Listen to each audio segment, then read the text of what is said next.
संग हो रहा था, गौड़ीय संप्रदाय की भजन के विषय में चर्चा हो रही थी। ये बहुत देर तक सुनते रहे पर इनके पल्ले कुछ पड़ा नहीं।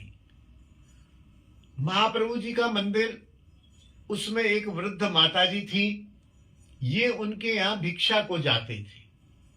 ये माताजी भजन की पूर्ण जानकार थी। उनको जब इन्होंने बताया कि मैया ये इस तरह से कोई योगपीठ कह रहे थे, कोई अष्टयाम कह रहे थे, कोई निशांत कह रहे थे, कोई पूर्वान्न मध्यान्ह, ये सब क्या कह रहे थे, नहीं तो समझ में नहीं आया। माता जी समझदार थी, तो उन्होंने कहा यह ठाकुर जी की अष्टयाम मानसी लीला की बात कर रहे थे, जो तुम्हें अभी समझ नहीं आ रही है। इन्होंने कहा आप मुझे सब बताइए। तो माताजी ने कहा गोविंद कुंड पर तुम्हारे ताऊ गुरु हैं पुरुषोत्तम दास बाबा, तुम उनके पास जाओ।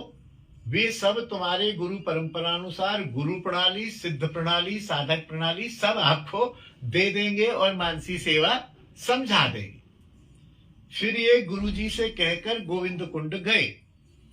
उन बाबा से सब बात बताई तो उन्होंने इनको सब लिखवा दिया और ये कहा कि तुम भागवत निवास वृंदावन जाके कृपा सिंधु दास बाबा से प्रार्थना करो, वो तुम्हें अष्टयाम लीला का सारा सार बता देंगे।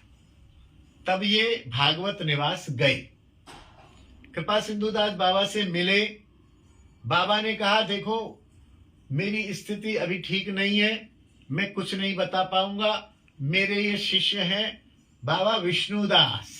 बोलिए बाबा विष्णुदास महाराज की जय। बाबा विष्णुदास यहाँ विराजे हुए हैं हमारे पास, जो गोपाल गुरु के पास में, और बाबा विष्णुदास के ही शिष्य हैं ये बाबा हमारे बगल में। बाबा विष्णुदास जी के ही शिष्य हैं ये बाबा पूज्य मदन दास जी, मदन मोहन दास। बोले विष्णुदास जी से तुम जाओ, ये अपने समय के कृपा सिंधु दास जो है मानसी सेवा के एक्सपर्टर है, और उन्होंने एक्सपर्ट कर दिया फिर विष्णुदास बाबा को। और विष्णुदास बाबा के जितने भी शिष्य हुए, चाहे हमारे ये बाबा हुए, चाहे और भी शिष्य हुए, सब मानसी लीला में सुपर एक्सपर्ट है सब। वे गोविंद लीलामृत ग्रंथ के द्वारा तुमको समझा देंगे, लेकिन समय लगेगा। इन्होंने कहा कोई बात नहीं है। ये विष्णुदास जी के शरण में लगभग 2-2.5 साल तक जाते रहे और बंगला ग्रंथ से सब मानसी सेवा सीख ली। बाबा विष्णुदास ने इनको बड़े स्नेह से अपना साधक शिष्य बना लिया और सब कुछ भजन पद्धति से सिखा दिया।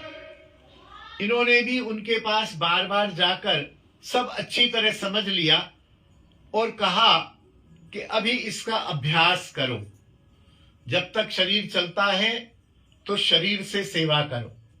जब एक समय आता है कि शरीर शिथिल हो जाएगा, अब जैसे हम आप ही हैं, आज तो चले गए हम वहां, आज से 10 साल बाद जब हम 85 के 88 के शरीर राह हो गए तो यहां से चल नहीं पाएंगे।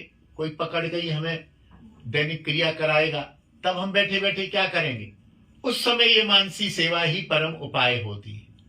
आज भी करनी चाहिए, लेकिन उस समय बड़ा सहारा मिलता है कि कहाँ कीर्तन हो रहा है तो सामने तक जा नहीं सकते। अब जैसे हमारी